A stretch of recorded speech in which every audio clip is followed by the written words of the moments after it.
नमस्कार सर, मेरा नाम राजू है। आज का टॉपिक है loan against mutual fund. Mutual fund से लोन लेना सही है या नहीं। ऐसा समझते हैं कि अगर आपके पास पोर्टफोलियो है 20 लाख है, 30 लाख है, 50 लाख है, उसका 50% मान लेते हैं 20 लाख है तो 10 लाख लोन मिल सकता है। लगभग 11%, 11.5% इस तरह का लोन का इंटरेस्ट होता है। 50% तक ले सकते हैं। जो भी है 1 करोड़ है पोर्टफोलियो में तो 50 लाख तक लोन अवेल कर सकते हैं। इंटरेस्ट को आपको पे करना है। जब फुल अमाउंट पे करेंगे तो लोन खत्म हो जाएगा।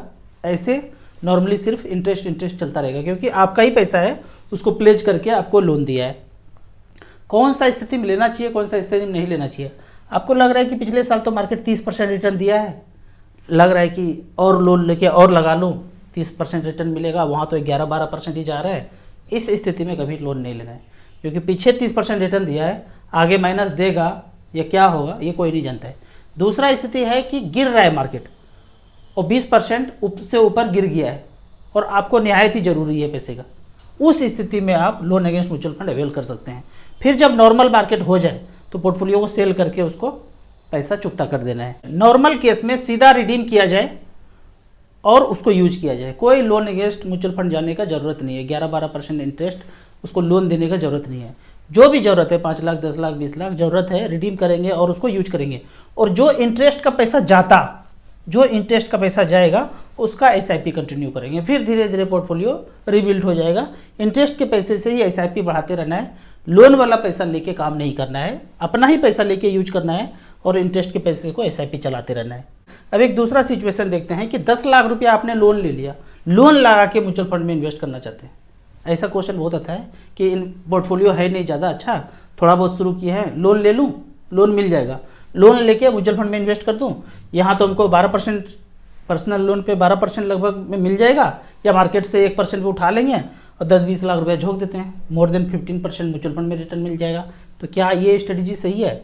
अब इसको देखते हैं कि 10 लाख रुपया आपने लोन ले लिया 12% के रेट से, 15 साल के लिए लिया, तो EMI पड़ता है 12,002 रुपया। तो आप EMI 12,002 रुपया 15 साल तक देते रहेंगे और ये जो 10 लाख रुपया मिला इसको लगा के म्यूचुअल फंड में लगा दिए। तो यहाँ देखते हैं कि क्या होता है। अगर 10 लाख रुपया लिया, पहले तो 10 लाख का EMI बनता है यही 12,002 रुपया बनेगा, 15 साल तक देते रहेंगे, 12% का लोन है। वो जो 10 लाख रुपया मिला इसको आपने वन टाइम इन्वेस्ट कर दिया 15 साल के लिए और 15% रिटर्न मिला, तो 81,37,000 बन जाता है। जो कि यहाँ पे मैंने दिखाया है कि 10 लाख रुपया लेके 15 साल के लिए लगा दिया, 81,37,000 आपका बन गया। लेकिन यदि लोन ना लेते और मात्र 12,002 का जो आपके जेब से पैसा जा रहा है EMI भरने के लिए, उसका सिर्फ SIP करते रहते, वही 15 साल 15% का रिटर्न मिले, तो 81,23,000 होता है। तो एक जगह बना 81,37,000 और इसी पैसे का SIP चला दिए 15 साल तक, तो 81,23,000, डिफरेंस है 14,000 का। जिनके पास 70-80 लाख रुपया हो तो इसका डिफरेंस बहुत कम है। तो ऐसे ना जा करके सिर्फ जो आपका EMI वाला पैसा है उसी को SIP करेंगे तो लगभग पोर्टफोलियो बराबर ही हो जाएगा।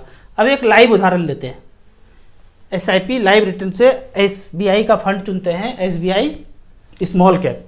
SBI स्मॉल कैप चुना है और सेम अमाउंट जो पैसा जेब से जा रहा था 12,002 रुपया, इसका 2009 से SIP शुरू किया और अब तक तो पैसा बना 1,62,00,000। वो EMI वाला पैसा देते गए 1,62,00,000 बन गया। और दूसरा स्थिति है कि हम 10 लाख रुपया लोन ले लिए और इस पैसे को एक बार इसी डेट में 2009 में इन्वेस्ट कर दिए वन टाइम, तो पैसा बना 1,86,00,000। एक जगह वन टाइम लेके लगा दिए 1,86,00,000 बना, और एक जगह लोन नहीं लिए, जो जेब से पैसा जाता 12,002 रुपया, इसका ही SIP किया तो 1,64,00,000। तो यही डिफरेंस है। जिनके पास 1.5 करोड़, 2.25 करोड़ हो ना, तो ये जो डिफरेंस है नगण्य है। तो सिंपल चाल चलना चाहिए। जो भी पैसा ज़िंदगी में है उसको मैक्सिमम अमाउंट में SIP में लगाते रहिए, स्मॉल कैप मिड कैप में, तो अच्छा खासा वेल्थ बन जाएगा। अब कमेंट्स का बात करते हैं। पहला क्वेश्चन है, 1 करोड़ काफ़ी है फाइनेंशियल फ्रीडम पाने के लिए? हमने 1 करोड़ पाने के पहले से ही नौकरी छोड़ करके ये काम अपना काम करने लगे और उससे ज़्यादा अब इनकम हो रहा है। मैं ये नहीं कहता हूँ कि काम करना बंद कर देंगे। फाइनेंशियल फ्रीडम बनने का मतलब आप अपनी मर्जी का काम करेंगे। वो जो बंधन में काम कर रहे थे उसको छोड़ करके जो आपको अच्छा लगता है वो काम करना शुरू करेंगे। 1 करोड़ नहीं, 50 लाख में भी मैं अपने दोस्तों को दिखाऊं अपनी मर्जी का काम कर रहे हैं और पहले से ज़्यादा अच्छा काम कर रहे हैं। फाइनेंशियल फ्रीडम का मतलब ये नहीं कि घर बैठ के आप खाना पीना जीवन यापन हो जाएगा, वो नहीं हो पाएगा। आपको अपनी मर्जी का काम करते रहना है। 1.3 करोड़ इन 12 year, currently investing 1 lakh per month, salary 2.5 lakh रुपये पर मंथ है, सॉफ्टवेयर इंजीनियर हैं, पूना में रहते हैं। तो इन्होंने शुरुआत किया था 4,000 रुपये पर मंथ से। कुछ समय जब जमा करेंगे ना, हमने भी शुरुआत 3,000 पर मंथ से किया है, 4-5 साल बाद आपको पता चलेगा अरे ये तो सारे इन्वेस्टमेंट से बेहतर इन्वेस्टमेंट है, तो सारा पैसा आप झोंकने लगेंगे।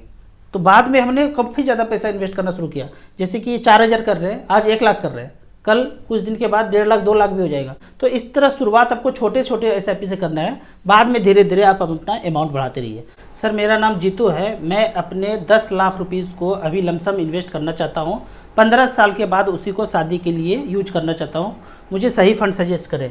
यदि आपके पास 15 साल का टाइम है और 10 लाख रुपये इन्वेस्ट करना चाहते हैं तो 4 फंड है यहाँ पे, Nippon India small cap, HDFC small cap, SBI small cap, quant small cap. ये 2 फंड SBI स्मॉल कैप और निपॉन इंडिया स्मॉल कैप, इसमें जितना SIP मैक्सिमम केस में SIP जाता है, जितना अमाउंट उतना आप पैसा इसमें SIP करेंगे।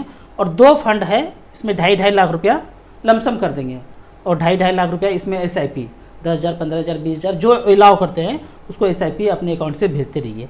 1 साल 1.5 साल के अंदर पूरा पैसा इसमें इन्वेस्ट हो जाएगा और 15 साल के बाद इसी पैसे को आप यूटिलाइज करेंगे। एक्सपेक्ट कीजिए 12 से 15% उतना मिल जाएगा।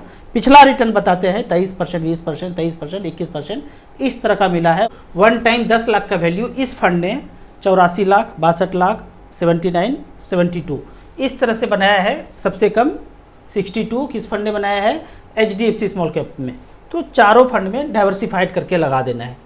सर म्यूचुअल फंड में एक्सपेंस रेशियो कब कटता है, जब पैसा म्यूचुअल फंड से निकालता हूँ या जब पैसा इन्वेस्ट करता हूँ।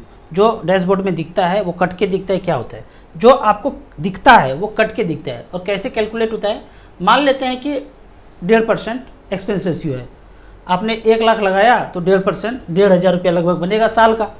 लेकिन साल का एक बार नहीं कटेगा, मान लो 300 वर्किंग डेज पूरे साल में आता है, तो 1,500 डिवाइडेड बाई 300, 5 रुपया पर डे आया।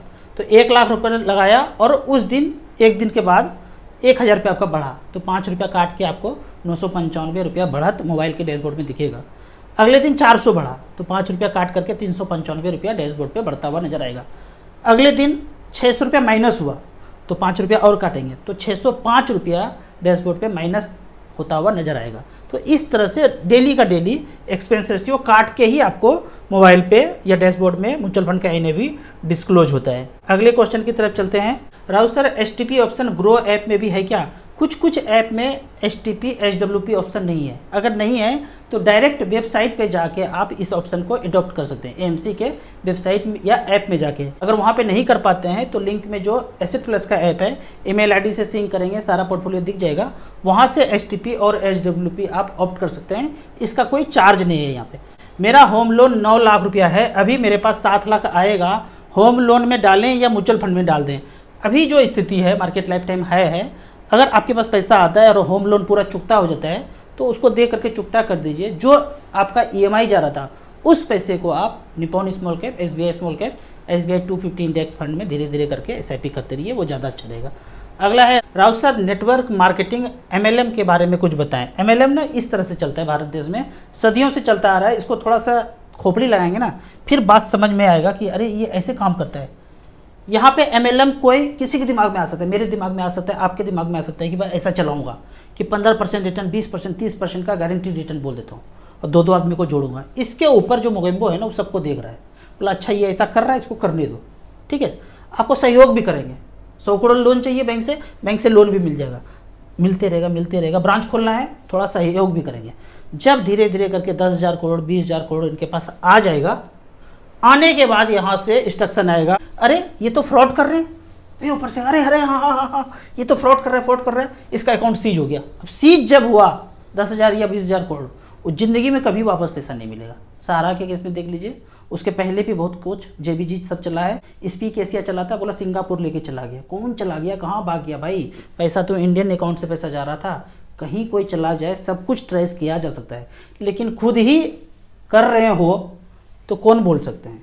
तो 7 समंदर पार जो बैठा है सब उसके अंदर है। कोई भी प्रोडक्ट 15, 20, 30% का गारंटी रिटर्न बताए अगर, तो समझ लीजिए कुछ दिन के बाद बुरिया बिस्तर से मिट के वो जाएगा ही जाएगा।